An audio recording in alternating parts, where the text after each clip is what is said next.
कई बार ऐसा क्या होता है ना कि लड़कियों के वजाइना में ऐसी बहुत सी प्रॉब्लम्स हो जाती हैं जिसके बारे में वो बात नहीं करती। वजाइना में जलन की प्रॉब्लम हो जाती है। इसके अलावा बहुत ज़्यादा पेन होने लगता है, सूखापन भी हो जाता है और इचिंग भी हो जाती है। और कई बार ऐसा होता है कि यूरिन पास करते समय भी बहुत ज़्यादा जलन होती है और बहुत पेन से भी गुजरना पड़ता है। तो अगर आपके साथ भी ऐसा हो रहा है तो ये वीडियो आपके लिए है। हालांकि मैं पहले ही बता दूं, अगर ये प्रॉब्लम बहुत ज़्यादा हो चुकी है तो आप तुरंत डॉक्टर के पास कंसल्ट करें। लेकिन अगर आपको लग रहा है कि ये नॉर्मल है तो फिर ये वीडियो देखें। हेलो, मेरा नाम है Megha and you are watching NBT life. सबसे पहले हमें ये समझने की कोशिश करनी होगी कि आखिर वजाइना में इचिंग या फिर जलन या सूखापन या पेन जैसी जो प्रॉब्लम्स है वो होती क्यों है। देखिए, इसके बहुत सारे रीजंस हो सकते हैं। सबसे पहला तो हो सकता है कि हमारे शरीर में पानी की कमी हो, हमने बहुत टाइम से पानी न पिया हो, तो इस वजह से जलन होने लगती है और यूरिन पास करते समय भी वजाइना में जलन और पेन या फिर इचिंग की प्रॉब्लम देखने को मिल सकती है। उसके अलावा अगर कोई वजाइनल इन्फेक्शन हो चुका है तो इस रीज़न की वजह से भी वजाइना में ये सारी प्रॉब्लम्स हो सकती हैं। इन्फेक्शन जो है वो भी बहुत सारे रीजंस की वजह से हो सकता है। कई बार हम वजाइना को अच्छे से क्लीन नहीं करते हैं, और अगर क्लीन करते हैं तो उसके लिए हम साबुन या फिर किसी लिक्विड का यूज़ करने लगते हैं, जिसकी वजह से रिएक्शन होता है और फिर वजाइना में इन्फेक्शन होने लगता है। तो इन सभी चीज़ों का यूज़ करना तो बिल्कुल भी अवॉइड करें। नॉर्मल पानी से भी क्लीन कर लेंगे आप। इसके अलावा कई बार वजाइना में एलर्जी भी होने लगती है, जिसकी वजह से इचिंग या फिर जलन की प्रॉब्लम देखने को मिलती है। साथ ही हमारे शरीर में हार्मोनल इम्बैलेंस होने की वजह से भी वजाइना में इस तरह की प्रॉब्लम्स देखने को मिलती है। एक और रीज़न है, कुछ जो महिलाएं हैं वो अपने बिकिनी एरिया के हेयर्स को हटाने के लिए हेयर रिमूवल क्रीम या फिर रेजर का यूज़ करती हैं।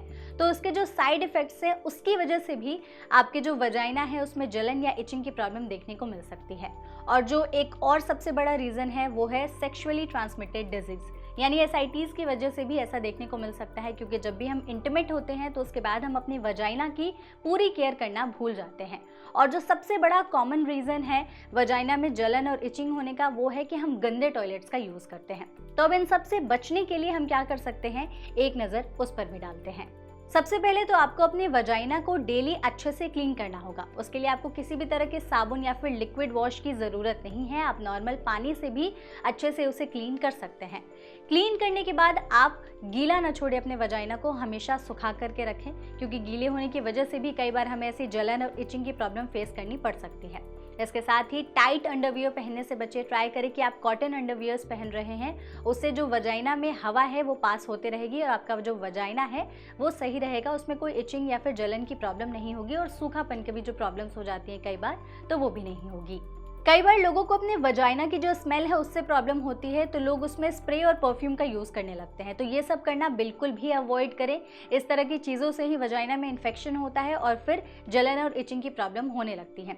पानी पीते रहे। अब जितना पानी पिएंगे, हाइड्रेटेड रहेंगे, उतना ही आप यूरिन पास करेंगे और इस तरह की जो प्रॉब्लम्स है वो आपको नहीं होंगी। इसके अलावा अगर आप सेक्सुअली एक्टिव हैं तो आप कॉन्डम का यूज़ जो है वो इंटीमेसी के दौरान ज़रूर करें। इंटीमेट होने के बाद आपको अपनी वजाइना को काफ़ी अच्छे से पानी से क्लीन करना है। ट्राई करें कि जब आप इंटीमेट हो चुके हैं तो आप पानी पिए, यूरिन पास करें और उस दौरान अपने वजाइना को अच्छे से क्लीन करें। इससे जितने भी जो बैक्टीरिया होंगे आपके वजाइना में वो सब निकल जाएंगे और आगे चलकर आपको जलन या फिर इचिंग जैसी जो प्रॉब्लम है वो नहीं फेस करनी पड़ेगी। हालांकि कई बार महिलाओं में पीरियड्स आने से पहले और फिर प्रेगनेंसी के दौरान इस तरह की जलन और इचिंग की समस्या वजाइना में देखने को मिल सकती है, जो कि काफ़ी कॉमन है। लेकिन जैसा हमने आपको स्टार्ट में बताया कि अगर आपको ये प्रॉब्लम काफ़ी ज़्यादा हो रही है तो आप तुरंत डॉक्टर से कंसल्ट करें, और ऐसे और भी वीडियोज़ के लिए फॉलो करते रहिए हमारा चैनल।